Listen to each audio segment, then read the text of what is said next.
Michael Malice here. Let that be your welcome for the next hour. Maybe we could just get drunk and stay inside is the perfect lyric to open up this episode, because we have Jake Sabawini here from Empire Spirits Project Gin. And there's a long backstory of how you came to be here, and I'll tell it to the fans in the most meandering Grandpa Simpson way possible. Grandpa Simpson's perfect. Yes. So the Kaiser, no. So I was going to a party. I'm not a drinker. At a friend's house, and I went to a liquor store by my house, and I said, what's the most unusual thing you have here? Because, as I'm sure you agree, when you go to an event and you bring like a weird bottle, it's a discussion point. People want to try it. It's like an activity. It's something fun to you know what I mean? And it's a great conversation piece. And he pointed to your smoked gin. Now, I'm a gin guy. I love gin. I don't love gin, but it's my drink of choice. Sure.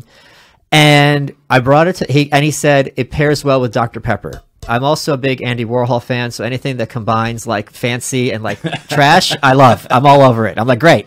So I got the gin, I got the Dr. Pepper. Everyone tried the gin neat. No one knew how to describe it. So to have a liquor that is innovative in this day and age, to me was like, wow, that's amazing. Right. Then we tried it with the Dr. Pepper. No one knew how to describe it. The best description we could come up with was it tastes like lollipops for grown-ups. But that does not actually tell you what the taste is like. I'll take it. And then I realized that there are many, many different kinds of gin. And that there's this whole world, which is not surprising once you think about it, of liquor and things to explore. So I did a series of live streams. And I said, hey, I'm not a drinker. If you guys want to pay for the bottles, I'll try a bunch of these liquors. And then I'm like, you know what, let me add value. So I'll drink it with a friend of mine. By the time we were done, it was 6 of us in a studio with 32 liquors, each doing a quarter shot. We call it the Arduous March. It's on YouTube as well. We're doing a second one February 1st with 40. And we're drinking a quarter shot of 32 liquors. This is not exactly Savoir magazine, okay? And we got very, very drunk and so on and so forth. And you are a former chef. Yes. You put a lot of care into your work. Yeah. So for the first time in your welcome history, I'm opening the show with an apology, because I'm sure you were watching it and we're just like pearls before swine. I mean, these are very specially crafted. And I'm like, I don't taste the rose in this. And being, whatever. And you're at home, I'm sure, and I would like to ask you in a second, tell me, you're just sitting there, I can only imagine your face in your hands being like, screaming, this isn't how you're supposed to drink it. And you emailed me very nicely, much nicer than I would have been, and be like, look, this isn't how, it would be as if someone was a chef and you gave someone tarragon and they're just eating spoonfuls of tarragon and they're like, this tastes terrible. It's like, yeah, you don't eat the tarragon from the spoon. So you were very nice and you're like, let me show you how to actually enjoy my product. And I said, let's do one better. Why don't you come in and show the audience about gin and cocktails and all this mixology stuff? Yeah. And I am going to start with an apology because I told you I'd come and pour you some gin and make a couple of cocktails. I fully intend to go way overboard today. Okay. So you've got 2 options. Okay. I do like the overboard. I can just start pouring the cocktails, or I can give you some options and you can make a decision which cocktail you want to have. And then I just pour the other one anyway. So well, we got a bunch of people here to drink. Yeah. So the people at home don't know this. You have a team of 37 people. Yeah. They're just he has a posse like Adele. There's a dude who specifically just handles your communist T-shirts. Yes, that's true. Merchpump.com. Yeah, there's a few people here, and I offered to make drinks for everybody because it's nice just to have that. I mean, if you welcome me into your home, then I want to be able to repay the kindness. There's a couple of backstories I want to ask first. Please. How many years were you a chef? So I went to culinary school out of high school. All I ever did was work in restaurants. I started in restaurants when I was 16 years old. I needed to get a job, and I started as a dishwasher in the local country club. And then I thankfully had some very supportive parents that recognized it was something I was interested in and said, hey, would you ever consider going to culinary school? And so I did. And it was awesome. And I loved it. I spent 10 years in the back of the house. I only worked in really fine dining restaurants. When I was I'm originally from Buffalo. When I grew up, food was an incredible thing, but it wasn't necessarily a ton of people going way overboard with the details, making sure something was specifically perfect. It was just, really good food. And my mom is an incredible cook and make homemade fresh bread at the house and all sorts of wonderful foods. But I didn't realize you could eat duck's liver. I didn't realize that there was like all these ingredients from around the world. And the first time I saw that, it blew my mind. And I just became addicted to it. Is it true? And I'm going to use this term in the most loving way possible. I'm not being ironic. No, please. Isn't the culinary world in many ways staffed by degenerates? Yes. But in the good kind. Like, these are people you want to hang out with who have interesting stories and have interesting lives, and they're living off the beaten path. If you get the chance to hang out with them. So I've always referred to it as Never Never Land. Yeah. Right? Because you can work all day in a restaurant and hang out with other people that love working in restaurants, but that's all you really get to see. I was working in one restaurant here in New York, and I was working from 8 o'clock in the morning till 2 o'clock in the morning, 6 days a week. Right. So that one day off, I had to go home and wash my aprons and like the gear that they like, here's your uniform. You're responsible for washing this. Eat a pizza, go to sleep. And it was awesome. I loved it. I learned everything I could possibly imagine, so much just by being there every day. But there was nothing else in my life. I mean, you work holidays, you work weekends, you're working when everybody else is off. I go to bed at 2 in the morning, and for me, there's something, and I'm using this word very loosely, subversive, about the fact that when the median person is asleep and with their family in bed, I'm up. Yeah. And I think that lifestyle also, like, you don't have holidays. That's not how your world is scheduled. You do have that kind of different perspective on people and so on and so forth. Yeah. And it does give you a sort of different view of the world. I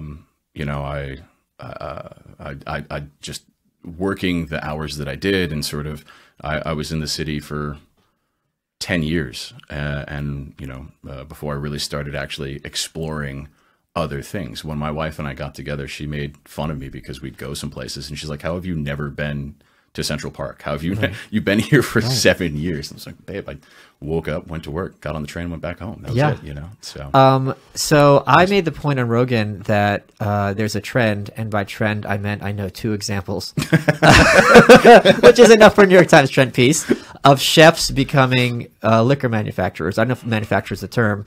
Empirical Spirits, I don't know if you're familiar with their... I know those guys. Yeah. Oh, I don't know them personally, but we run in the same circles. Yeah. So, and you were the other one. Yeah. So what gave you the idea to get into liquor? So I think it was... So I spent all these years cooking, and I ended up working in a restaurant called WD-50, and I was in the front of that. Did you really? Yeah, I was there for 6 years. Oh my God. Molecular. Oh my God. Okay. All right, so that's kind of a good starting point, if it's all right with you. God. Because I'm... By the way, the sound guy is going to hate me because I brought so many things that rattle and hiss and moan. So, sorry, guys. Please don't address them directly. So, as part of this, and I swore them to secrecy, we're going to start. Wait. Before we get no, because I've got a lot to pour you. Okay. And it's your show. I don't mean to be rude, but that ship has sailed. So you were tasting the gins during the Arduous March. Correct. And we'll get to that in a second. But during that process, the couple of critiques I'm going to give you is, first and foremost, for me, as your new friend, please don't eat pickled garlic while you're tasting spirits. Okay. Okay. Just tends to be sort of like cranking Norwegian death metal in your ear and then coming back and trying to have something a little bit more subtle. Okay. Little violin solo, things like that. The other thing is sort of the structure of how you taste things, right? If you start with a big peaty whiskey, then you're going to sort of tax your palate a little bit, but we'll get into that stuff. What I wanted to do, because you did, and I'm going to take my rings off because I'm whacking the table. It's my first time. I'm sorry. We'll be gentle. is I wanted to bring you some fun things. So this big canister right here is actually filled with liquid nitrogen. And thank you to Tom, Norman, and Alan, my partners in ESP, for allowing me to pick up a giant canister of liquid nitrogen and having it in the office. It was way larger than we expected it to be. Clearly, we kept very safe protocols, etc. But the reason we did this is one of the coolest things about liquid nitrogen is what it can do with spirits. Because, wait, hold on. I have to interrupt you because people don't understand why I'm so excited what WD-50 is. Go ahead. David Rubin calls me the Willy Wonka of politics, and I had the Willy Wonka of denim, Naked and Famous, on my show a couple weeks ago. Yeah. I am a huge fan and proponent of creativity and the human mind in any field. And I think it is so beautiful that when I see it, I feel like Ricky in American Beauty with the garbage bag float. And I'm not even kidding. It's just, I'm sure you see it yourself as a chef when you see someone put their heart into their meal. Absolutely. And it's just like sublime and like words aren't there. And it's just like, or anything where someone spends the time and energy to specifically focus on details. And yes. make sure that, And it just, that movie, I'm sure you've seen, Giro Dreams of Sushi, you know, the sushi chef in Japan. It's just like the craftsmanship. Yeah. So molecular gastronomy, which Wiley Dufresne was kind of the head of, is in the U.S. Yes, in the U.S. applying science to food. Yes. So it's things like making caviar out of peas, or not peas, out of like soup, and changing food so it's recognizable, it's not. And what I love about it, why the Willy Wonka reference is, there's always often a sense of whimsy. Yeah. So it'll be like using Pop Rocks and pork and things like that. And it sounds crazy, but then when you try it and it works, you're like, this is real talent. Yeah. So to have been working there, and it's just amazing. So you know, you're from the future. So while, and I want to make this very clear, because respecting what people's work is, when I was at WD-50, I actually transitioned out of the kitchen and started working in the front of the house at the restaurant, in the service side of things. I did that because at that point I thought I wanted to start my own restaurant. And one of my first mentors is a chef named Gary Danko out of San Francisco. And he is an incredible chef and an incredible mentor. And one of the things he told me was that you have to spend time working in that half of the restaurant, because if you don't, then you're basically being negligent of 50% of what your business is. And it really was incredible advice. And so I made a decision at that stage in my career to switch. And while I was there, I was working at W50. And you're right, it was like living in the future. And that's exactly what sort of became the catalyst for why I got into spirits. When you spend every day around people that are literally light years ahead of the rest of the world in terms of food, and all you want to be is inspired by what's going on around you, it's really difficult to say, okay, where do I go next? What's the next thing that's going to excite me? And it still, to me, is an incredible restaurant. Unfortunately, it's no longer around. There was a very large real estate deal that happened in the neighborhood, which the restaurant also sort of helped bring about. Wiley is still doing his things in various ways, and he's an incredible guy and always treated his staff amazingly. But yeah, that was the environment. The idea was to spend time specifically saying, what can we do that's different? Yeah. So let's make an everything bagel, but made out of ice cream, that's the start of your meal and has tiny, really well-cooked shredded salmon down to like these tiny, so you have essentially like an everything bagel with salmon, but it's 2 quick bites of ice cream, and just sort of saying like, let's be excited about that. Let's find new ways of doing cool things. One of my favorite restaurants, which is sadly closed in the last year, which I also brought up on Rogan, is called the Black Hoof from Toronto. And what they did is they took awful organ meat and made it. And the thing is, when I'm there, I'm realizing this is the best kidney I'm going to have on earth. There's no other dish like this other than this restaurant. And when you know you're in there having something, this is it. It's like Narnia to me. Well, and it really is a reason for you to try it for the first time. If you go someplace that's acclaimed and has earned its reputation, is doing something unique and different, that's your opportunity to say, okay. And I had the same sort of mentality in culinary school, because a lot of the ingredients I was never exposed to. And so I knew that I was going to try everything, and just saying, okay, if I try this and I like it, great. And if I don't like it, it's because it's been cooked properly and it's just my personal taste that I don't enjoy this.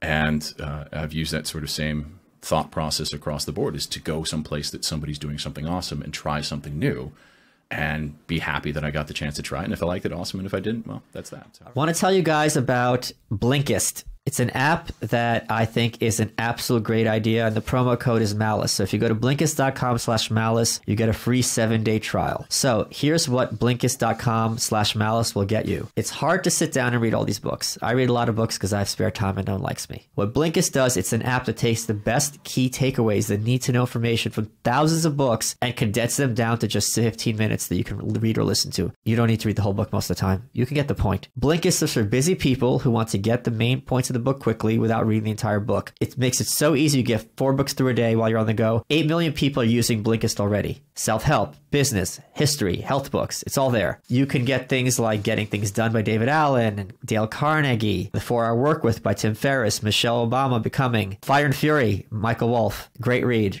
to a point. If you go to Blinkist.com/Malice, you'll get your free 7-day trial. All right, now I'll shut up and let you do your magic because I'm so excited. I mean, I'm just so excited by all of this. You just let me hear. Thank you. I've got all sorts of fun things to show you, and we're going to try and make our way through as much as possible. So, liquid nitrogen. Yes. Okay. So the reason we're going to use this, and I'm going to pour it. We're going to take shots of it. Not a liquid nitrogen. No. And let's put a quick disclaimer out there. Unfortunately, there was a bar in England, I think in 2009, that was using liquid nitrogen to chill drinks. And that's not what you want to do. That's a terrible idea. If you pass a drink to a consumer that's inedible, you're negligent. If you pass a drink to a consumer that's lethal, you should go to jail. Yeah. Liquid nitrogen is not something to mess around with. It's really fun, but it's also something you need to understand what it does and how, it reacts and things like that. If you pour liquid nitrogen in a drink and someone takes a sip of it, you are essentially handing them a death sentence. Yeah, because liquid nitrogen will go into your stomach and it's going to expand and it's going to freeze and it's going to do terrible damage. And unfortunately, in this instance in London, the person drank the drink and they had to have she had to have her stomach removed. They had to remove her entire stomach. Oh my God. So yeah, we're just now let me give you some of that. Okay. Jeez. Okay. So only serve it to your enemies. Got it. So the idea is, and what we're going to do is, so basically what I did was I poured some American Beauty in a nice taster glass, right? And the idea here is I want to show off some of the fun things that are involved with botanicals. And it's difficult to sort of see all the cool things that happen with gin because it's an unaged spirit, right? Unaged spirits mean that the alcohol concentration is going to come off a little stronger on the nose, come off a little stronger in your mouth. So you don't get all the sort of intricate beauty of it. In this instance, we're just going to focus on the aroma, right? So we've got a nice spirit tasting glass. We poured some American Beauty in there. Well, tell them what the American Beauty is. So American Beauty is the rose. Get on the mic. Sorry, you're going to have to remind me. Rose, ginger, God. and cinnamon. Oh my God. Okay. Now, just smell that gently. Smell it. So what you get is all the botanicals without the burn. This is going on my Instagram. I'm sorry. There's going to be a lot of Instagram moments today, I feel. That's all right. This is amazing. So you get all the aromas, and what's happening is the nitrogen is expanding. It's going from liquid to gaseous. And then what's happening is because it's going to gas, it's actually expanding about 700 times. So you're taking all that gas, and you're sort of putting a fan in a room with a strong breeze or a strong smell. So you're getting all the botanicals, and it's sort of dissipating the alcohol burn as well. Now it's going to start to dissipate a little bit because it's going to freeze, and now we're going to go back down in terms of how much you can smell. But we can come back around because it's a warm room. This is amazing. It's super fun, right? Oh my God. So that's how we're going to smell some of the gins. And I also brought some just some classic London Dry, so we can try some of that as well in terms of aromas and smells and fun things like that. And then I've got about 6 different cocktails, and depending on how much time we have, you can tell me. We got an hour, but we'll go long if we have to. This is my favorite thing. Perfect. So yeah, guys, how do we get them to smell it? Guys, you got to smell this. Come on in, guys. I told you not to address them. Sorry. That's strike number 2. You got to. This is amazing. This is just absolutely amazing. Careful, all right, so it's very cold. The second one that I'm going to pour, and what I'll do is. So that's the saffron one, the NoHo. So the second one is the NoHo gin. It's saffron. Is that amazing? Cardamom and orange. We steep Persian saffron into the distillate. Smell it right now while it's bubbling away. You can take Instagram photos later. Wow. We've got a big thing of liquid nitrogen. Saffron, cardamom, and orange. And so you're getting those aromas, and you're getting it without the sort of all the alcohol action. And it's nice is the room is actually filling up with a little bit too. I did a fragrance show. And there's a fragrance I really like called Winter Nights, which is cardamom heavy. Yeah. And it's fascinating. The I don't have the vocabulary for it, the knowledge, but the parallels between florals in liquor and florals in fragrance. Yeah. Well, I mean, you're using the same thing, right? Herbs and spices and flowers and roots, and the idea is to make things that smell pretty a part of your life. Yeah. Right. Oh my God, that's so cool. So I'll keep pouring through. Fire off questions as you see fit. Well, I mean, a lot of people I know hate gin. Mm-hmm. They're like, it tastes like drinking pine trees, right? Yeah. I've never gotten that. I also think it's a classy drink. Are they wrong? No, this is the smoked gin, Oh, my God. Applewood smoked botanicals, pink and Szechuan peppercorns and caraway. We're the first people in the U.S. to make a smoked gin. It took a year to get the balance right, but no, I don't think they're wrong, and I'll tell you why. We don't have in the U.S. We've got a different sort of relationship with gin, and that's part of the reason why we're doing what we're doing is to sort of change that. Wait, we have smoking smoked gin. It's Inception right here. So unfortunately for us in the U.S., most of the times that we try gin for the first time, like a London dry gin, and let's just sort of clarify that, it is juniper forward. So yeah, the pininess, totally understand. I mean, What is juniper? it's the berries of a pine tree. Oh, it literally is. Yep, Okay. of a conifer tree, and so that's totally an acceptable way to view it, except that similar to what you and I were discussing earlier. It's not something that you want to try on its own. It's an ingredient for cocktails, right? Okay. And it's actually the most prolific spirit in classic cocktail repertoire. So there are more classic cocktails utilizing gin than any other spirit. And we've kind of forgotten about that because something that happened in the US a long time ago was the industrialization of food and people bringing in components to make things cheap, easy, and convenient. And those things don't always necessarily equal delicious, unfortunately. So commercial tonic water, for example, and I'm not going to name brands because it's not what I do. I'm not a hater. Is they have a higher sugar concentration than Coca-Cola, and the reason Is that true? Yeah, they have a higher sugar concentration because they know that they're serving you something bitter, which is what tonic water is supposed to be. Yeah, the quinine. Yep, and they know that American palates don't like bitter, right? And understandably so. Bitter is a sign of poison. Your body naturally says, I don't want to eat bitter because this could hurt me. And we embrace sugar because we know it's a ready source of energy, etc. But once you sort of cultivate an appreciation for bitter, then you realize how much more it adds to the whole, flavor profile that you have in a dish or a drink, etc.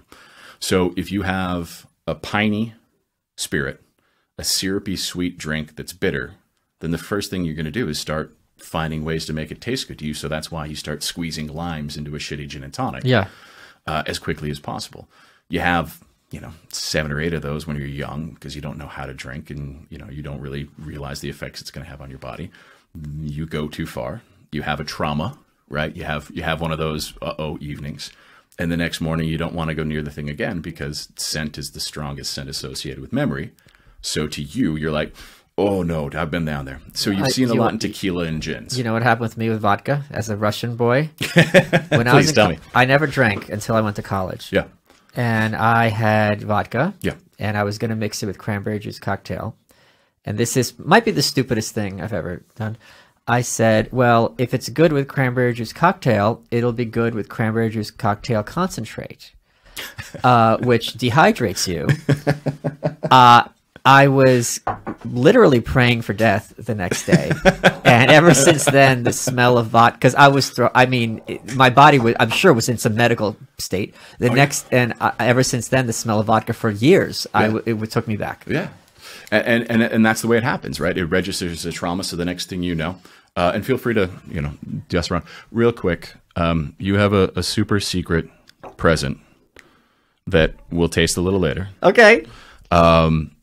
So when we were setting this up, Michael sent me an email with a picture of some creme de violette that a friend brought him back from Japan. Am I correct? It's right. And you probably haven't heard of it. It's by Hermes, which is Centauri's brand. I don't think they make anymore. And he went on this quest to find it. It's so cool. And it's on my mantle. I'll never drink it. Well, and that's part of, I think, one of the really cool things that we have going on with spirits now is the ability for new options and new experiences, but also an appreciation that's starting to foster. And so people are pulling things from different places.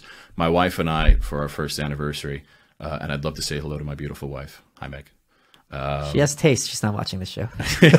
she's at work. My audience is full of garbage. She's at No, she's at like work. attracts like. She and I were on our first anniversary in Paris. Okay. And we picked up a bottle of sommelier edition chartreuse. Have you ever had chartreuse before? There's a bunch of them. Yes. And there's like 2 monks on earth that know how to make it. Goddamn it's like right. 150 It's the coolest story herbs. in all of spirits. Just It's amazing. It's insane. We 27 different botanicals. Yeah, and there's lots of knockoff chartreuses. Apologize, I'm gonna make some noise because we're just gonna start pouring drinks. Yeah, there's a lot of imitations, and in terms of people trying to replicate it, but it really is the coolest spirit in the world, in my opinion. Well, let me tell this story to people. Jaeger in America, which is the drink of the Ed Hardy crowd, in Europe, it's like a chartreuse relative in that it's like this herbal liqueur that's meant for the health, and it has a classy connotation. Whereas here, it's just like frat boy hell. And, prove your worth. Yeah. And, that comes down to marketing, and that's a lot of, unfortunately, what happens with spirits is not necessarily. And I like Jaeger. I do. I think it's and as an ingredient in cocktails, it's amazing. It makes great drinks. You guys are. I'm not allowed. I don't know if I'm allowed to talk about where you are in case you have stalkers, but no. Our address is public. Yeah, East Village. This street has some of the best bars in the country. Oh yeah. 2 blocks away, Amori and Margot is one of the greatest bars in the world, and all they do is make drinks with things, Amaros and bitters and things like Jaeger.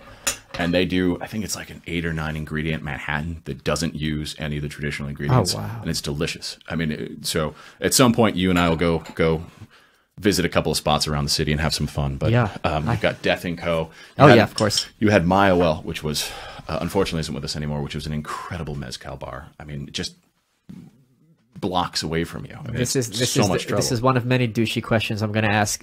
Did you ever get a chance to go to Milk and Honey? Unfortunately, I did not. And it's a shame that we lost him.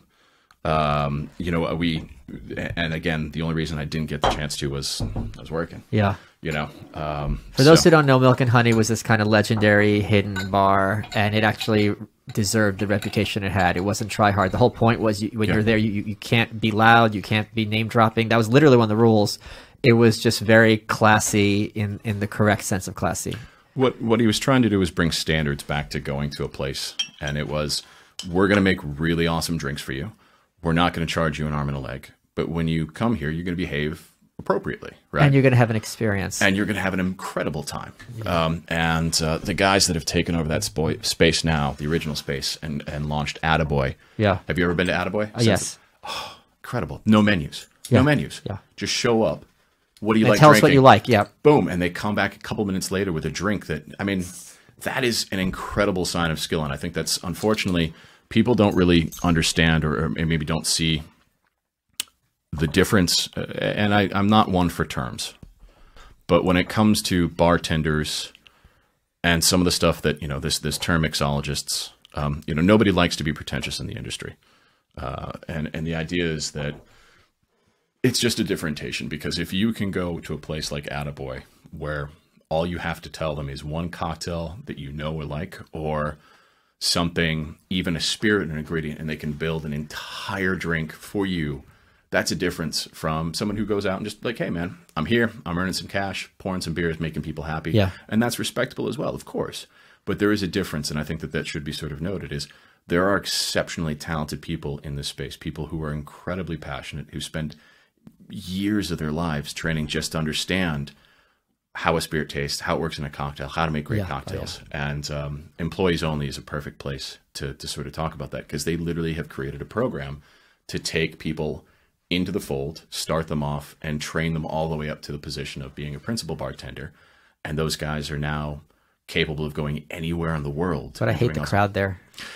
I mean, listen, it's not my crowd. That's the thing is, the older I get, the quieter I want. Yeah. Like I don't want to shout. I don't want to, if I'm with my wife, I want to be able to have a nice conversation with her. If I'm with friends, I want to have something that's, listen, I don't love going to a place where everyone's screaming and yelling and crowded around me. That's not what I want. I'd rather stay home. But here's a little tip for people for how to troll bartenders correctly. Oh God. In a funny way. Trolling is not meant to humiliate. It's the kind of thing where if you get trolled, you're going to enjoy it as well. So I just covered this on my other show. A few years ago, let's say 8, 7, 6, I went to a fancy hotel bar and I said, make me something old-timey. And he came back with an Aviation, which is beautiful, gin-based drink, creme yvette or creme de violette. It's just gorgeous. Nothing looks like it except for the Blue Moon. And the article just said, yeah, for a while, this was the drink of people in the know, right? And now everyone knows about it. It's kind of passé. So if you want to go to bartender at a place where the guy's being a douche, if the bartender's not cool, be like, oh, what about it? Do you know how to make an Aviation? I heard that's kind of this up and coming thing. And he will want to correct you, won't know how, and it'll drive him insane. Because it was cool in like 2010, right? You just love fucking with people. Yes, I do. You are welcome. Do I need to tell you again how much I love HeshiSocks.com? I don't think I do, because I wear them all the time. They're the most comfortable kick-ass fashion socks for work or play. HESHI socks.com, and they give you 30% off if you use promo code WELCOME30. Here's why Heshi socks are great and why they're my house socks. They're pillows for your feet. Got nice shoes, your feet hurt? Wear Heshi socks. They're cushioned in the footbed, the heel and the toe for maximum comfort. They've got arch support in the center of the foot, and they're made with high-end Pima cotton. What's that mean? I didn't know. It's super soft, highly breathable, and it's absorbent if your feet sweat, and it's antimicrobial, so it kills the bacteria and keeps your feet from stinking. Comes in basic styles, fashion styles, wear them in dress shoes or sneakers. If you go to HeshiSocks.com and use the promo code WELCOME30, you get 30% off. And I am very much an advocate of this brand. HeshiSocks.com sent me a bunch of free socks, and I wear them all the time because they're fun and they make my feet happy. It's true. I like fucking with, but I like to be fucked with too, and don't you? If you have a good sense of humor, you worked at a kitchen. Yeah. The pranks there, I mean, must have been constant because the stress is so intense. Yeah, listen, like I said, never Neverland. Right? Yeah, like you get to have a lot of fun. I had an ongoing prank war with a buddy of mine that lasted for months. Swapping out his yogurt for like. For creme fraiche with chopped up pieces of whatever I could find in the fridge, like just having fun like that. But at the same time, and I think it is absolutely worth mentioning, the culture in restaurants has to evolve and change. It has to, because it cultivated the sort of environment where certain people weren't being respected, certain people weren't being treated the way they should, and that's not acceptable. So even the staff. Yeah, I mean, just within, I've worked for chefs who have screamed me up and down and taught me how to have a thick skin. I remember the first time I was dressed down, and man, like I've got two loving parents who are sweet, nice, awesome human beings. And the first time a chef screamed me up and down, I was like, it was like, what? And that culture, you don't need to treat people that way, Yeah. And I've been guilty of letting my emotions get the better of me working in a restaurant environment. I don't raise my voice to the staff. I just give them liquid nitrogen. So real fast, guys. You don't see Bobby here anymore now, do you? Bobby had his stomach removed. Yeah. So this is the American Beauty. So Ricky, excuse me. Oh, Jesus Christ. Wow. I'm drunk already. You didn't even care enough to learn his name. Jesus. It's all the same. So just starting down the track of some cocktails. Okay. This is a gin and tonic. And this is kind of calling back to what we were discussing. There are incredible... Get in the mic. Sorry. You can move it too. Yeah, it's fine. Sorry for those people at home. This is a gin and tonic, but the difference is there are these incredible mixers now with people doing really awesome things. So this is a company called Fever Tree. Okay. They're out of England. They just set up they've been in the country for a long time, but they just set up a Brooklyn operation. And I know that because I sent them an email as a love letter and said, you guys are awesome. You make these incredible mixers. I make fun, funky gins, and you have no idea how awesome it is to go out and pour gins for people and be able to say, hey, listen, this is a 2-ingredient cocktail, but it's just, it's different than anything you've ever had before, but it's rewarding, unique, and delicious. And that's the principle that we really try to drive for. So let me describe what I'm tasting. So this is elderflower tonic water, right? Elderflower became a thing with Saint Germain. And one of the things I talk about with my work on culture is you can imagine I don't even have a name for this character I do, but he's the enemy. When was Saint Germain released? They came out 07? 07. So let's suppose in 07, you got Saint Germain in your house. And he's like, you're drinking elderflower liqueur? Like, what's elderflower? And now he's like, oh, this pairs perfectly with, you know, smoked gin. And it's that same kind of like, I read about it in the New Yorker. You probably haven't heard of it. So it is very hard to make something floral that doesn't taste like soap or grandma's purse. Absolutely. So this, I'm getting some citrus and some florals, but it's extremely smooth. Yeah. Yeah. It's beautiful. The first time I tried elderflower when I was Guys, in the kitchen. Let's get one of you in here. Because I'm not a big drinker. And when I drink, I get meaner. You don't even know. You don't even know. It's been bad. Well, I don't want to learn, but yeah. No, it's. Oh, you got one already? Got one, yeah. Okay. Yeah, I'm just gonna pour a bunch. Okay, and spread them around and pass them around. Okay, yeah. So it is a really beautiful profile, and yeah, you're absolutely right, and you kind of hit the nail on the head, because that was what I was focused on when I started making the American Beauty. Was rose is an ingredient you see in gin, but if it becomes too floral, no one wants to drink it. Right. And that's something to me that it's a lost opportunity.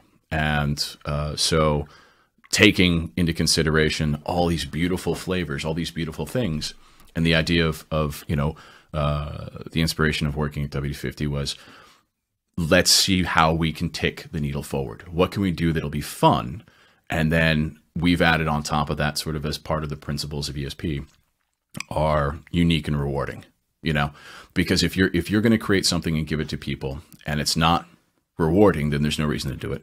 And if it's not unique, then really what are you doing other than just sort of copying the status quo? Reinventing the wheel. So I also want to show the people your glass, which is Basquiat based, right?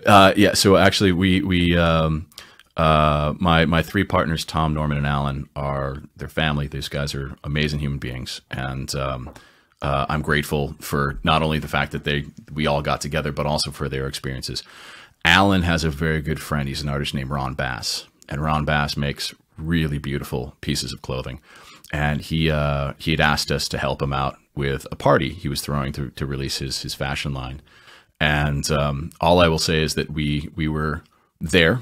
We were expecting for 100 people to show up. Like 600 people showed up, and it was an absolute crazy scenario that I never really want to relive again, because as a cook and someone who is trained to be ready and on time and, you know, perfectly situated for what you can expect the evening.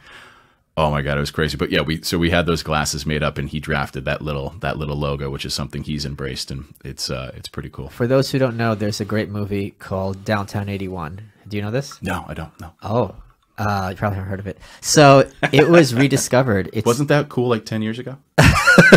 It's back now, motherfucker. Basquiat walking around Lower East Side and all of Manhattan, and all these Debbie Harry's in it, all these people playing different characters. They lost the audio. They had the video. They redubbed the audio. Someone did Basquiat's voice. But it is you're talking about love letters. It is a love letter to New York in 1981. Yep. You see all the streets. You see this neighborhood. It looks like it's like bombed out. It's like Syria. Yeah. It's just bombed out. It's crazy. But it's a beautiful time capsule of that era. Yeah. So I highly recommend Downtown 81, starring Basquiat. Do you enjoy like going back to some of the old movies about New York and seeing the way those neighborhoods look versus how they are now? It blows my mind all the time. I'm doing a deep dive right now in the Harlem Renaissance. Yeah. And just thinking, you know, New York in the 20s, and then I'm reading about the Beats also. Yeah. I mean, I find it so fascinating, especially because what I love, and maybe this is autism speaking, if I find a photo in these books, you can go on Google Maps and find the exact street and be like, this is where they're standing.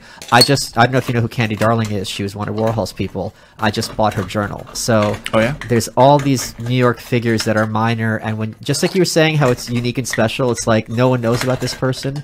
So that could have a special meaning to you in your life. Yeah. Yeah, listen, I think one of the greatest things about living in the city is realizing how little I know. Yeah. And having other people, you know, Alan lives in a building that the floor above him was a woman who was one of the original collectors of Basquiat's paintings. Holy crap. Yeah. Tom, who's my other partner and again, really great friend, his father, his family's got a crazy backstory. They came, his family moved here the first day. They opened the Brooklyn Bridge. His great grandfather, I think, or great uncle, he'll get mad at me for not getting it right, but it's okay. Was the bartender to Al Capone before he moved to Chicago, and then his father had kind of perfect sort of attitude for that idea of starting a gin company in New York. Started a social club in Brooklyn with his buddies in the beautiful sort of old days, and I think it was the 5-6 Social Club, and we've actually been trying to see what the building that it was, the address. He just found the card. So they used to go out, and back in the day when it wasn't acceptable for men and women to sort of just openly exchange, they would go around to the places where women would be staying and hand out cards saying there'd be a social dance. And then the girls would show up and just be a bunch of guys standing by a jukebox. Be like, oh, well, the party's just getting started. Come on. Yeah. So he just found the card, and we were checking out where that address is. And I found a postcard of hers that she wrote on the back. There are no heroes in Philadelphia. And it's called a Country Club Diner. It's still there. So I can't wait to go there. I love stuff like this. It's so cool. Yeah. So, I mean, I grew up in Buffalo, and I've been in the city for 13 years, and it's still every day. I'm just blown away by all the cool stuff that happens, and just getting to see things and be exposed to things. But that's what I also want to stress. If you're working in your field, you and I get to see a side of New York that people don't. Yeah. And it's kind of like it's the behind the mirror side, through the looking glass. And there's just so much wonderful stuff there. And and the other thing is, I'm sure you agree, I love showing that to people. I love sharing it with them. It's so fun, right? It's so fun, and they're so rewarded, and it's such a magical thing. And really cool stories and really cool things. So when you go into some of the great classic bars of New York where things have happened. Oh, yeah. The Pierre Hotel and the St. Regis and things like that. And you sit in these bars where... The Algonquin. Yeah, absolutely, right? The great round table, I mean, all these incredible places where you can go and have, you're not going to go in there and ask for an apple martini, right? You're going to go in there and you're going to ask for a drink that's simple. Let me have a clean martini. Let me have something, and you're going to have an incredible experience, because if you're not listening to what the walls are telling you and how, like, wow, man, so how much has happened here? McSorley's, you've been to McSorley's, of course, right? Yeah. How crazy of an experience is that? World's oldest bar. People have been going there for 200 years. You can get 2 mugs of light beer, 2 mugs of dark beer, and you just sit there and look around, and it's an incredible experience. Or what is that White Horse Tavern where Dylan Thomas died? Yeah. Still there. I mean, they're all over the place, right? So hopefully we don't have too many tragic ways of creating more history in New York, but so I'm going to keep going. And where do you get those flasks? So these bottles are from a really good friend of mine called Bed Bath & Beyond. Oh, they're so super villainy. Well, but let's talk a little bit about cocktails, if that works for you. Please. And it's fun to bring cool bottles, because I geek out about that sort of stuff. Yeah. I geek out about plates and things. I mean, it's part of being in the restaurant culture. This is something that drives me crazy, and I already can tell it drives you crazy. I think the thing I hate the most is this cynicism and this idea that if you're enthusiastic about something that someone perceives as less than, that you're somehow a bad person. And it drives me, I can't think of anything that makes me angrier. So if there's someone out there who's collecting guinea pigs, or someone who likes bottles. Send me photos, man. Yeah. Like, come on. You found your passion. Yeah. This is wonderful. Listen, and to be like, oh, you like bottles? It's like, you are a horrible, soulless person. I forget what the expression was, but it was from the olden days. And it was something like, as long as it doesn't scare the horses, I don't care. Yeah. Go ahead. Enjoy it. If you're not hurting anyone, then do it. If you're not hurting yourself, then that's great. But it's also inspiring that someone else found something they're really into. Yeah. Listen, I got a spoon collection. Right, yeah. Don't ask me how that became something for me, but for some reason, working in restaurants, I was like, man, there's some really cool spoons out there. There's a quote. It's completely irrelevant. My wife is absolutely upset with me because I've got a big bowl of spoons at home. She's like, do we need these? I was like, CBD offers the cleanest, healthiest, and purest form of CBD available. Now, CBD has become more popular. You guys are seeing it everywhere. You know why? It's because the stuff works. It gives you the benefits of marijuana without getting high. Here's some you can use. PM pills. They've got the CBD with the melatonin. It helps you go to sleep. If you just use melatonin by itself, like I've done, you fall asleep, but you're still groggy in the morning. This eliminates that. You've got the Freezing Point topical cream to reduce inflammation, sore muscles, things like that. In the morning, AM pills, CBD and caffeine helps you get work done. We love working with CBD, Infinite CBD, because it's the absolute highest quality CBD on the market. Let me give you the promo code. It's welcome15. If you go to infinitecbd.com and use promo code welcome15, you get what? 15% off. Here's what they do. They've got a double extraction method followed by refining the CBD, and the end result is over 99% CBD. Other companies have CBD oil. This is CBD isolate, is the highest quality CBD product, which is why I can recommend taking it. And it helps people who have chronic pain, inflammation, anxiety. And listen to this. This is important. According to studies, 42% of CBD users have stopped taking traditional medications. They've got a full range of products from gummies to capsules. You got a lot of choices. And if you use welcome15 as the promo code at infinitecbd.com, you'll be telling me you are welcome. When I did this script that never got produced for this band, Rubber Rodeo, the singer said at one point, he goes, anything's interesting enough if you have enough of it. Yeah. So he was collecting popcorn boxes. But if you go to someone's house, they got them all displayed. That would look cool. It's a really great point, actually. Yeah, I mean, if you've got 2 of them, it's a little weird. But if you've got 100 of them, you're like, all right. And then you can look at them. Yeah, I mean, it's a ready difference or a really quick way to sort of examine the difference between all of them. Right. Hey, man, okay, so what are we doing now? So we're going to make a gimlet. Oh, gin gimlet. Yeah. Super easy. Gin, lime juice, simple syrup. Absolutely 100% have to use fresh lime juice. Okay. Period.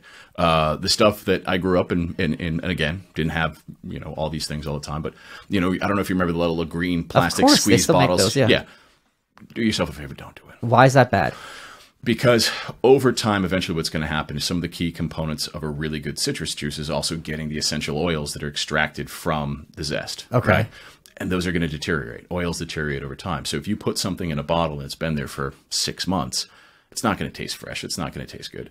And you're talking about limes, right? I mean, like, it's different if you're trying to get your hands on something crazy. Like, I'm totally a fan of truffle oil, right? Because truffles are expensive, and having that as a component, totally fine.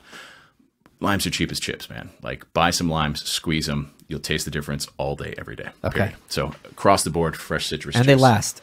Yeah, I mean, listen. They're not that perishable. You can put limes in your fridge for 3 days. Yeah. I mean, if you don't think you're going to need that many of them, buy 2 or 3. Right. So a gimlet is a very simple cocktail that sort of follows suit with a family of drinks called a daisy. Okay. Which is essentially a spirit, citrus, and so margaritas are in the same family. The difference here, and part of the reason we like showing this off, is that, again, and we've had a lot of really cool experiences with bartenders taking the gins that we do and turning them into really elaborate drinks that are so cool. But at the same time, I understand, like, if you come home from work and you want something delicious and you want to relax, you don't want to spend 45 minutes making a drink, right? You crack open a bottle of wine, you're set, you're done, you're plopped on the couch. Right. Or a 2 or 3 ingredient drink, cool. If your friends are over and you want to show off a little more, cool, So there's all these varying degrees, and that's why the reason we knew that smoked gin worked with Dr. Pepper was when we developed the gins, we actually put them through this whole series of tests, our own arduous march, if you will, of classic gin recipes, and saying, if it can be in a great cocktail and taste good, then we've done our job. But if it doesn't taste good, then the problem's with our gin. So we went through all these classic cocktail recipes, and then we started scaling back from that and saying, okay, well, how do people drink and why do they drink? And saying, okay, are there certain things that taste good and does it work? And so, I mean, the classic sort of rum and Coke, right, is a perfect example of two ingredient drink and saying, that's cool. We know gin isn't necessarily for the same sort of scenarios as what people expect with whiskey, right? Whiskey's kick ass, rock and roll, have fun. Cool. Tequila, mezcals, that image is sort of changing a little bit, I think, because it was, hey, let's get drunk on a beach. And now it's, let's really appreciate what's going on with the cool things that are coming out of Mexico. But gin being a cocktail ingredient, got to have a lot of options when it comes to cocktails. So, gimlets. All right. I'm really glad that we figured out that we can reach each other easily like this. I'm like this. So, and again, I love it. He's already on his way in. You kidding? He's got the DTs. The camera's going to be all shaky. That makes 2 of us. Oh, that's so good. Yeah, it's just a simple little drink, man. Oh, that's so good. So, while you guys were trying all the spirits, right? and going through it. When you want to do the next one, February 1st, you let me know. We'll have some fun. If I'm welcome to be a part of it or advise or well, you make see what drinks. it says. Be careful with that. Careful. You never know. I'll be in the East Village and be like, dude, I need to crash on your couch tonight. I'm just kidding. Yeah, no, it's just appreciating what a spirit can do. So when you have a really beautiful single malt whiskey, trying a little bit is totally acceptable. Having a mezcal, right? Certain liqueurs are cool to try on their own, but you don't want to try too much of them because, you know, it's kind of like shooting the cocktail, the cranberry cocktail concentrate and stuff like that. So how are we doing so far? This is amazing. Oh, good. And the thing I like about this is something anyone can make at home easily. Yeah, absolutely. So a traditional gimlet recipe is 2 ounces of gin, 3/4 of an ounce fresh lime juice, 3/4 of an ounce simple syrup. Okay. Simple syrup is just equal parts sugar and water. You can swap out agave syrup. You can swap out other sweeteners that work for you that you enjoy. One of the things that I think is really important is to have a jigger. A jigger is essentially your measuring cup. And I think cocktails kind of veer a little closer to baking as you're getting to understand how to make good drinks. Explain to people what a jigger is, because that's got 2 halves to it. Yep. So essentially a jigger's got a varying degree of measurements inside. So the smaller side of this is a 1 ounce. And if you pay attention on the outside, they always measure or give you the amount that the measure is. And then on the inside, they usually notate smaller measurements. So this is a 1 ounce jigger on the top, but inside it has 1/2 ounce, 3/4 ounce measurements. So you can sort of figure out it's appropriate. The top portion, which is usually where spirit pours come from, is 2 ounces. Okay. Inside is 1.5 ounces. Okay. There is an incredible website called cocktailkingdom.com. Not only do they have beautiful cocktail ingredient or equipment, but they have all the cool fancy cocktail glasses that you'll geek out about. I mean, come on, man. A bar spoon with skull and red eyes. Yeah. Like, of course. The hard part is that you can and will spend a lot of time and money and energy on that website, but your home bar will be gangster. It's so cool. It is so fun to have a party and a bunch of interesting liquors that no one's had and just make cocktails and make it a game for everybody. Yeah. And you know what? When you make the one that does taste gross, it's still fun. Yeah, and that's okay, right? It's still a learning experience. Yeah. So all of this is about bringing people together and having fun and having a good time and sharing and exchanging in certain ways. I mean, that's what we always did. That's the foundation of where booze sort of found its way. I'm not getting pine from any of these. So the funny thing is we use a ton of juniper. And the main thing is that I spent a lot of time and energy realizing that when you're a chef, you learn that there are certain polarizing flavor profiles. Yeah. Anise is one of those. Oh, God, yeah. Cilantro is one of those. Cilantro we've actually figured out is it comes down to chemical composition in your brain. Yeah, like yeah. You either it's binary. Yeah. You learn that there are certain flavors that people like and certain flavors people don't. And juniper and pininess, not one of those things that people love. So the analogy I like to use is that essentially we still have a huge amount of juniper in the gins, but it's just we have other botanicals there. So it's like a party. Instead of just hearing one loud guy who's spouting an opinion, you've got a whole party going on, and it's a much cooler sort of situation. So that's a lot of what I focused on building the recipes for the gins, was to have more going on that harmonized everything together. I hate opinionated people. I can tell. They're the worst.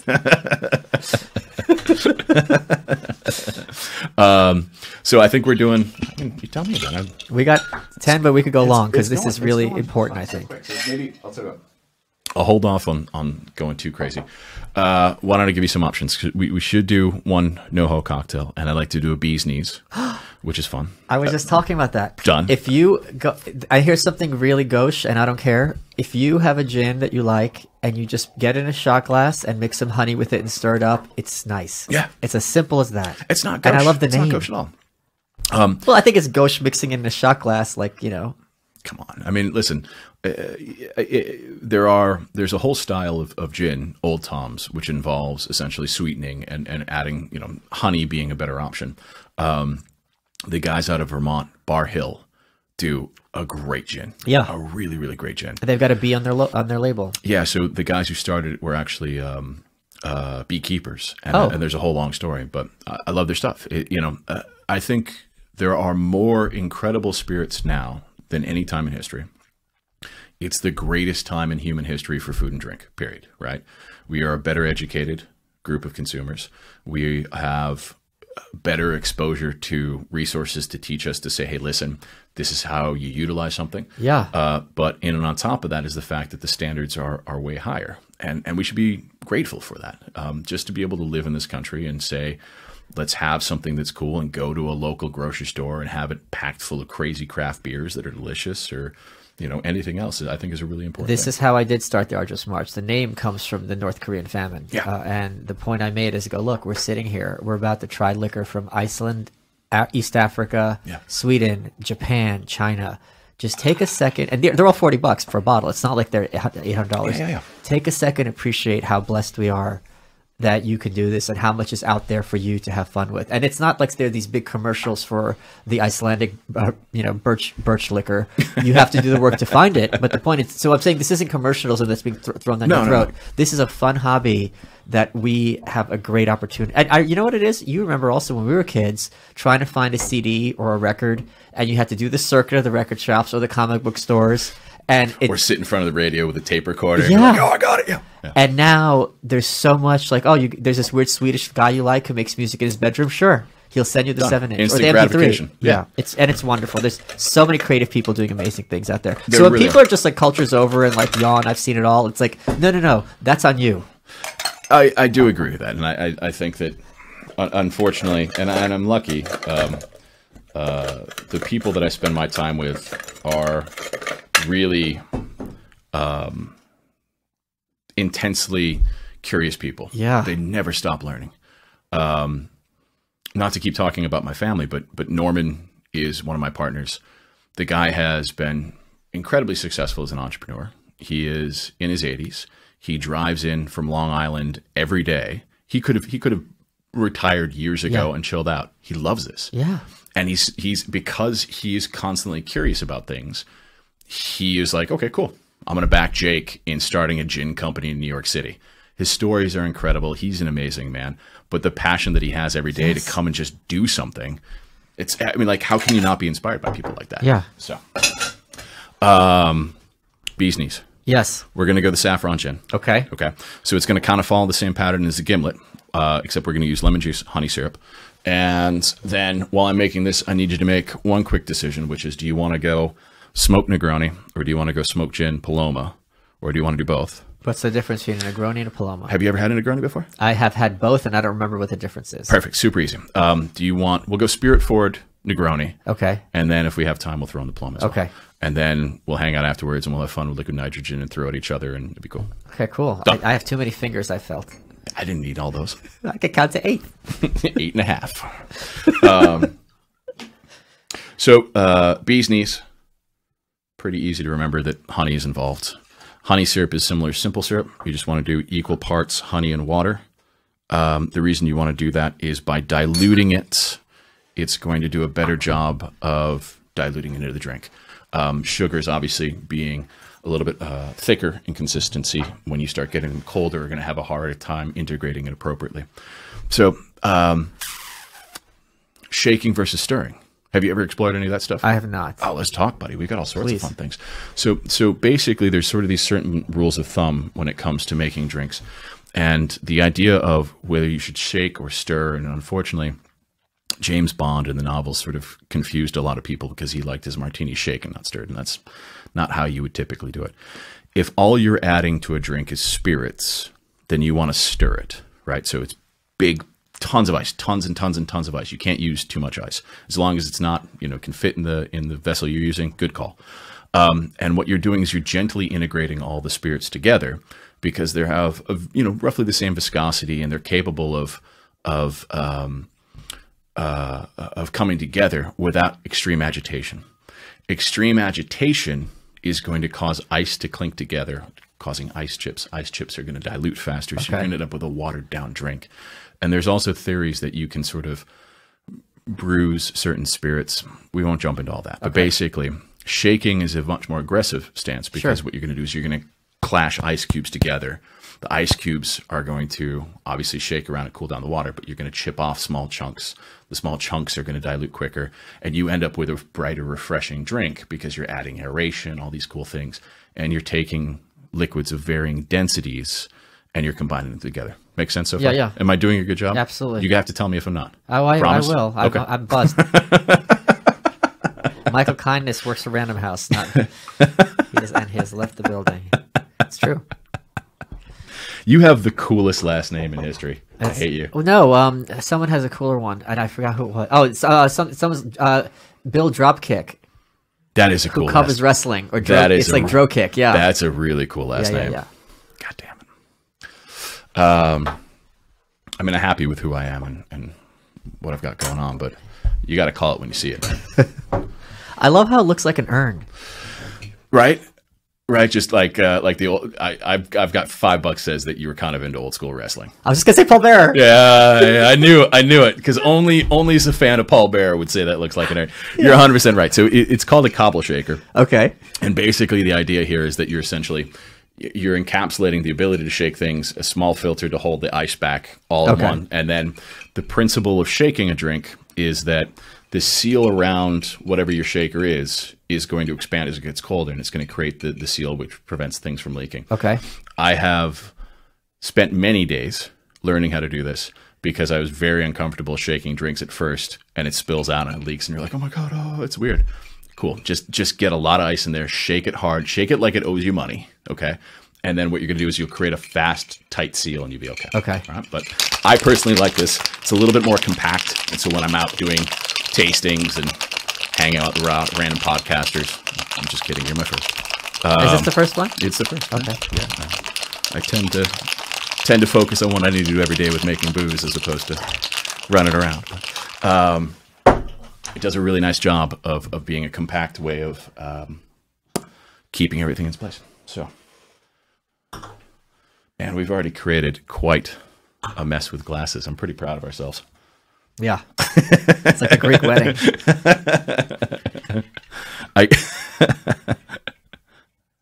So this is that's yellow from the saffron, from the NoHo gin.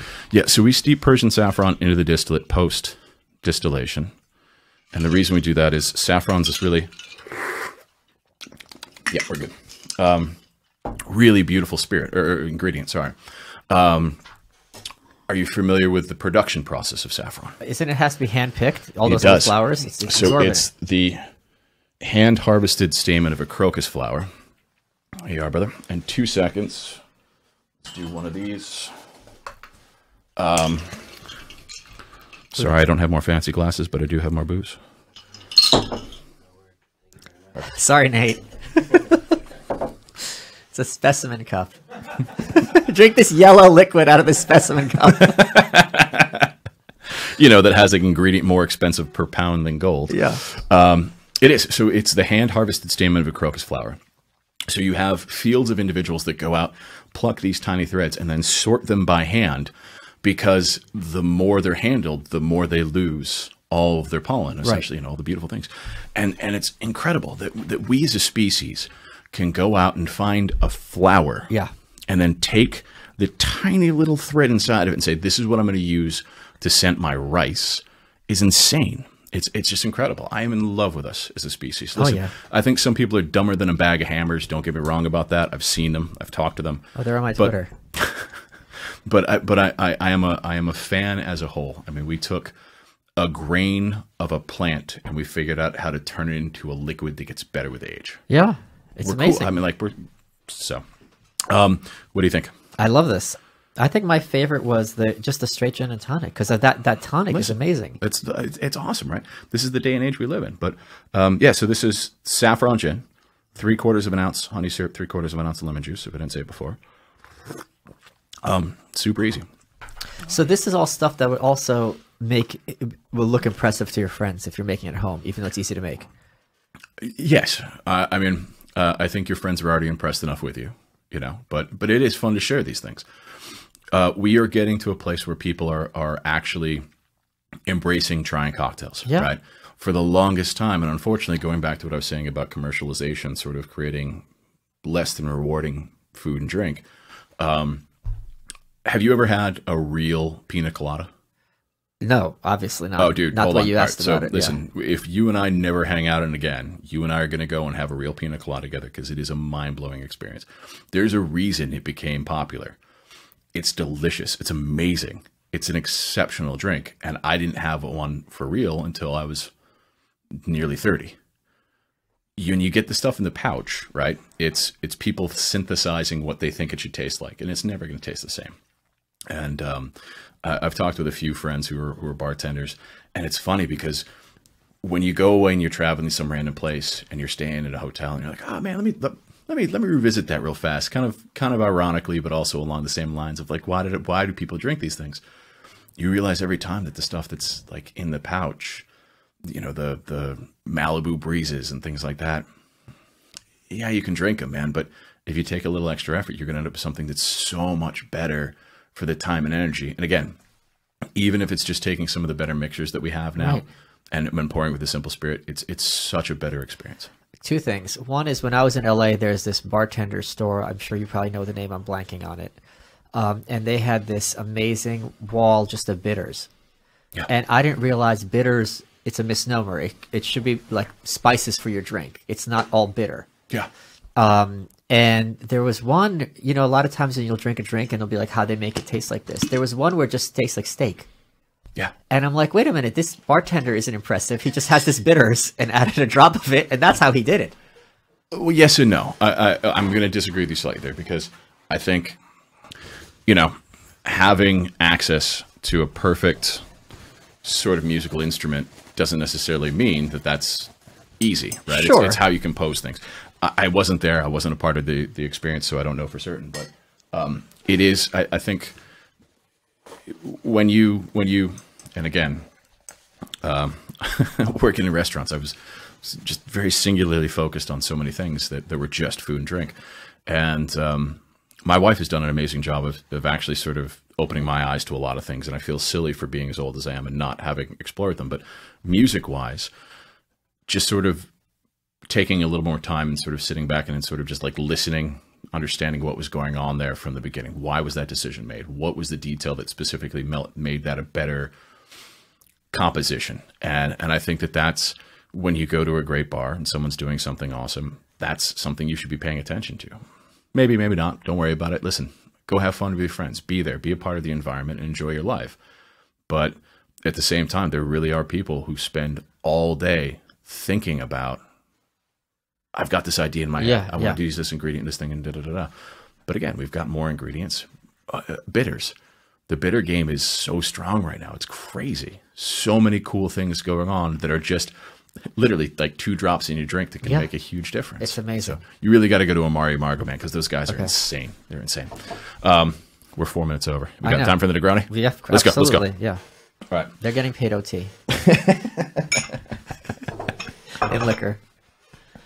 Negroni. So, amazing cocktail. Originally from Italy.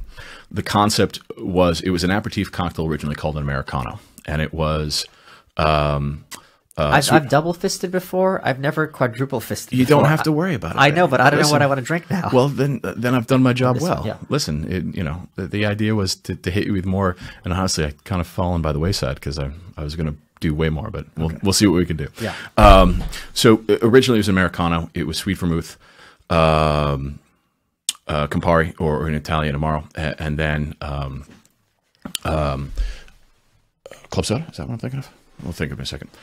Someone came in and said, that's not strong enough. Swap out the non-alcoholic component for something really alcoholic. Give me gin in there. So you end up with gin, sweet vermouth, and an Amaro, Campari, an Aperol, a bitter style spirit. And so that's what we're going to do. We're going to do the smoked gin, which is super fun and totally built for the idea of doing Negronis. When we were messing with the smoked gin, it was that... so how did you make it? Are you smoking the juniper yourself? What makes it so unique? You'll excuse me for being slightly proprietary, of course. It was my unicorn for a year. Okay, yeah. Because smoking in itself is something that you can't necessarily measure or gauge as easily as you want to. What typically ends up happening is you sort of say, okay, I've got a consistent heat source, I've got a consistent fuel source, and then I'm going to do it over time, right? Fire wood, smoke, hopefully consistent output equals X amount of smoke permeating the spirit. That was kind of tricky. Yeah. The end result was supposed to be this. I wanted smoke to be a part of the spirit without dominating the other botanicals and without being so sort of subtle that when you use it in cocktails, which it's going to get diluted with ice, you lose all the smokiness. Like, why have that? So it's either going to be too strong or too soft, and it can't do that. And so it took a long time to, and then have it be consistent. In the end, we figured out a process with the smoked botanicals that gave us the consistency that we wanted to do. And so I'm holding on to it because I've got a couple other ideas that'll be relative to that same idea down the road. When did these all come out? So we launched 2.5 years ago. Okay. Yep. And you're making a big splash already. Well, thank you. No, I mean, I see it like in all the right places. Like you know, it's kind of like a bit of cred having your line. Well, we really focused on making sure that just sort of gaining people's approval first. Yeah. Right. So you launched all three at once?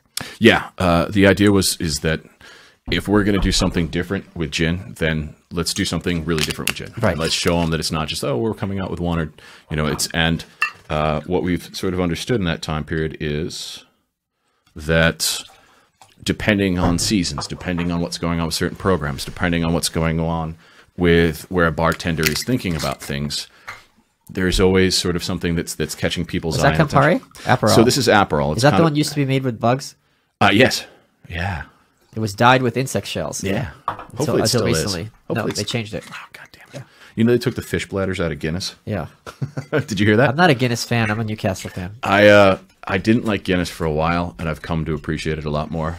I like stouts, but I like stouts that aren't so thin. Guinness is actually pretty thin. Well, I see, that's the thing. I like stouts on occasion in winter. I'm a big dude, so I tend to overheat quickly, and I don't want a big meal when I'm drinking a beer. Right. I like light and crisp a little bit more of the time. And so I do like stouts during the winter because it feels appropriate. Yeah. But Guinness for me, I don't drink it all the time at all, but on occasion I'll have it. And I think it's the conundrum of walking into a certain bar, looking around and saying, hey, what do they have that I want to drink? What am I in the mood for? What do I think is going to be a really good drink to have while I'm here? And if it looks like there's something else that I'm not necessarily interested in, a Guinness where I see that I have it on tap tends to be a good idea. I mean, for me at least. But everyone's got their own opinions, man. And that's the beauty of life. I'm a 6 Points guy and Mother's Milk. Oh, 6 Points is so good. Everything that 6 makes Points amazing. is so good. They're so talented. I'm in love with 6 Points. I'm in love with Brooklyn Brewery. Yeah. Their pale ale. Oh God, so good. There's so many good beers out these days. What's the worst? No, what's the best shitty gin? You know, like Beefeater and all those, Gordon's, Bombay Sapphire. Listen, I'm gonna have to answer honestly. I don't think I'm better than anybody else. I don't think I'm worth two nickels rubbed together. Honestly, I work hard every day to work on being worthwhile and do something cool and feel inspired. I've had things that I don't enjoy.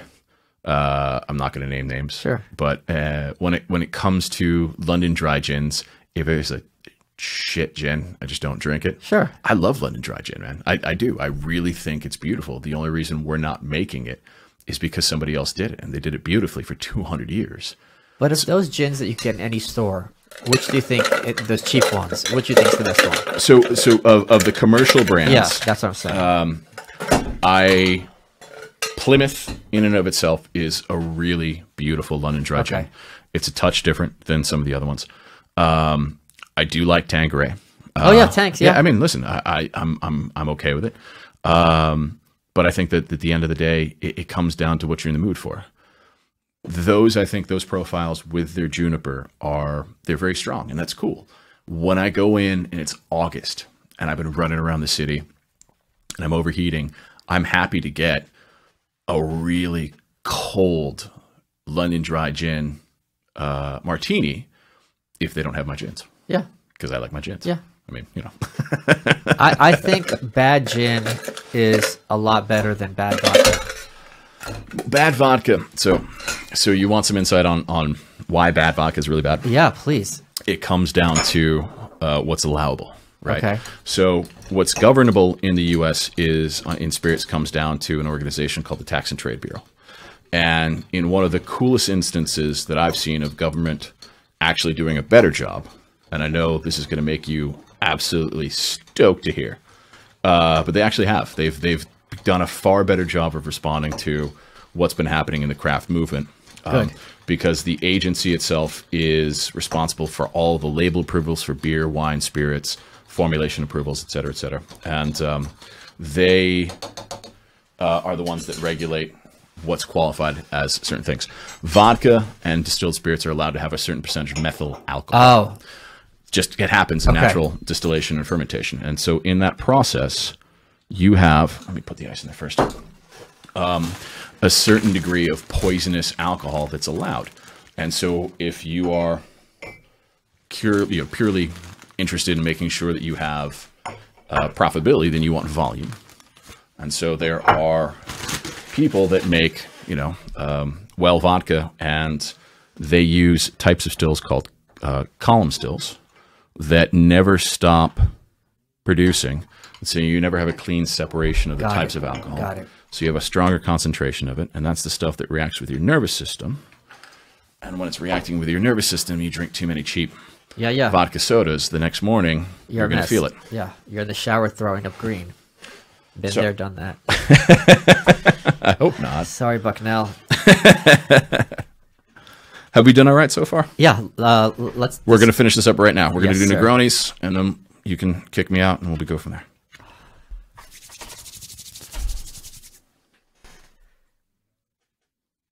You know, it's kind of like not the bad part, but the good part. Do you remember on Seinfeld when Kramer sat down with the soup Nazi and they actually bonded, and Kramer's like, you take pride in your work. You love your soup. And he's like, yes.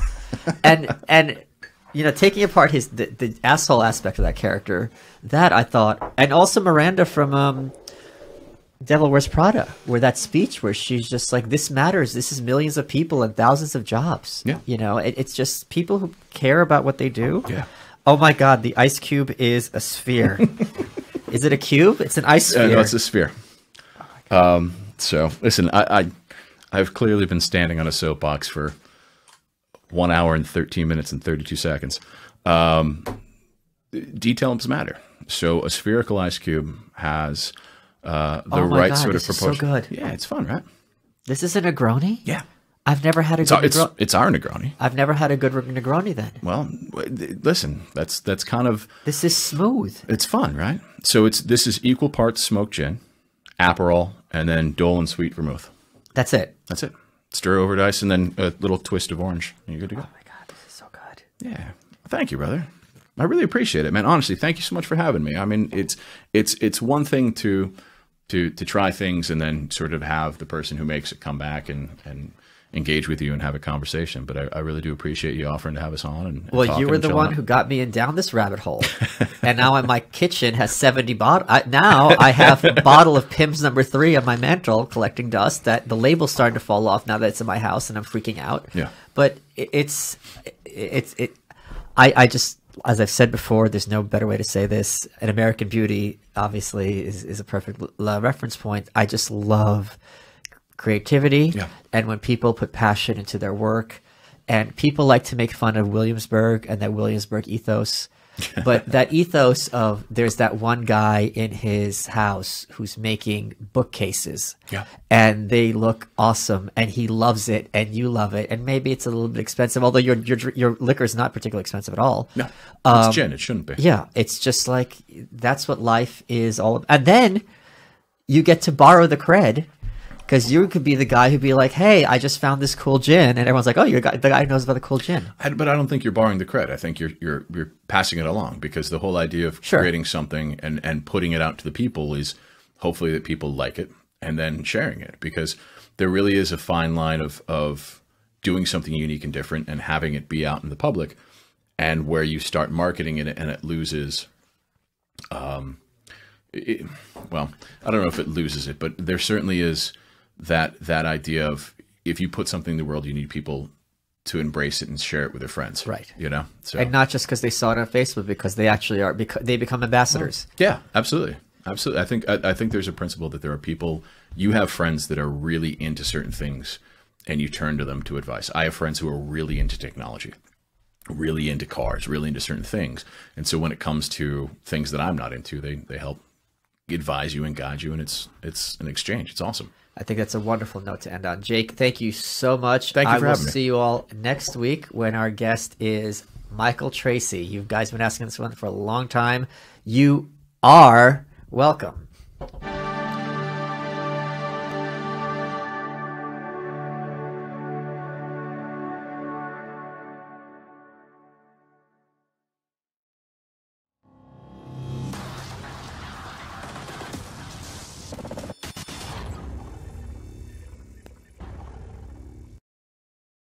Yeah.